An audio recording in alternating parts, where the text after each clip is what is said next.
আসসালামু আলাইকুম আমার প্রিয় বন্ধুগণ, বোনেরা, দিদিরা।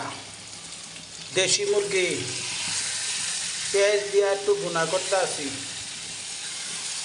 আমার খালি দেশি মুরগি খাইতে মন চায়। কক মুরগি খাইয়া আমার কোনো শান্তি পাই না। তাই অল্প অল্প কইরা দেশি মুরগি দিয়া ভুনা করি পেঁয়াজ দিয়া। এই দেখেন আপনারা, একটু পাতলা ঝোল, হালকা ঝোল, ঘন ঝোল, কম ঝোল, বেশি ঝোল দিয়া দেশি মুরগি রান্না করে খাইলে আমার কাছে সেই রকম একটা টেস্ট লাগে। এই কয়েকদিন পরে পরে দেশি মুরগি খাই। গরু টরু খাওয়া নিষেধ, তো গরু খাওয়া নিষেধ। গরু খাইলে ডায়াবেটিস বাড়ে, সেই জন্য দেশি মুরগি একটু হালকা ঝোল দিয়ে নেই। আমার তরকারি মোটামুটি রান্না শেষ।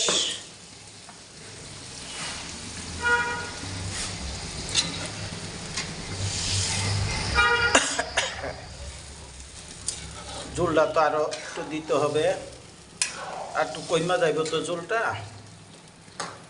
তাই দিয়া রান্নাটা করবো। রান্নাটা শেষ হই, বাস রান্না শেষ। ধন্যবাদ। বলো কাইলে লামাইলামো, ভালো থাকবে।